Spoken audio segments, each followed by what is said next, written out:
what exactly do we mean by making a visual drawing dynamic? And what basic ways will we be seeing in this training to do so?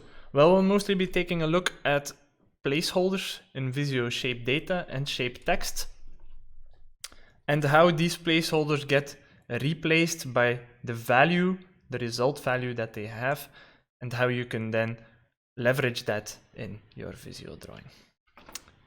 So to start off, we will need to know what placeholders exist. For that, we can go to our DataMiner cube and we can open up the help from here. You can click your user on the top right and go to the help. There will also be a link attached in a PDF file to this help. So in there we can just enter placeholders in Visio. Leave out the in. And we can find some results for that. If I click this, we will see that we go to a page that basically contains all of the placeholders that we can put in Visio, and also links to explanation on that placeholder. So for SRM solutions, you can use a reservation placeholder, for instance. Note that all, if not most of them, will be surrounded by square brackets, as you can see. They will all have a keyword in there and then a colon, and then optionally you will have some parameters that you can pass to that placeholder.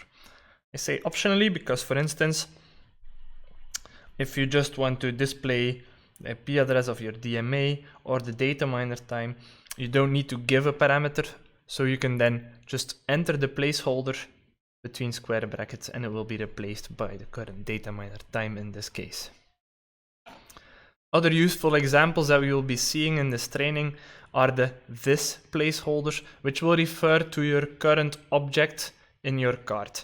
Meaning that if you open an element card and you use this card object, the placeholder will be replaced by the name of the current card. There's also other placeholders. One placeholder that is not mentioned in here is an asterisk, for instance, will be used in various ways. One of them would be to inherit the context of a parent shape. So if you remember group shaping from an earlier course, we can use the asterisk as a way to inherit the object from that parent shape. Another way an asterisk will be used is, for instance, as a wildcard when you define an alias within a service for an element and things like that. So that's what we'll be seeing in this training. We'll be mainly focusing on the this placeholders, also the variable placeholders. So what does this mean exactly? Well, we will be able to define certain key and value pairs and update the value that is connected to that key in our context of either our card or our page or our entire session. And then that placeholder will be replaced by that value, which will allow us to really make our drawing very dynamic. Lastly, we'll be taking a look at a very useful case in which we want to use a lot of placeholders to really leverage how dynamic we can make a Visio drawing. Now, where can we use these placeholders? Well, for that, there is a PDF file attached to this training.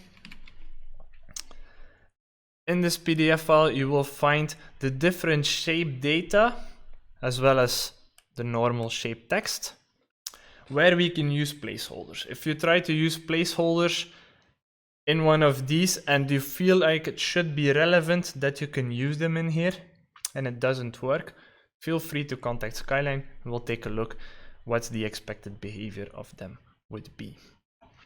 So you can see there's a couple of pages in here. So you can refer to this file to check whether you can use placeholders or not in your shape data.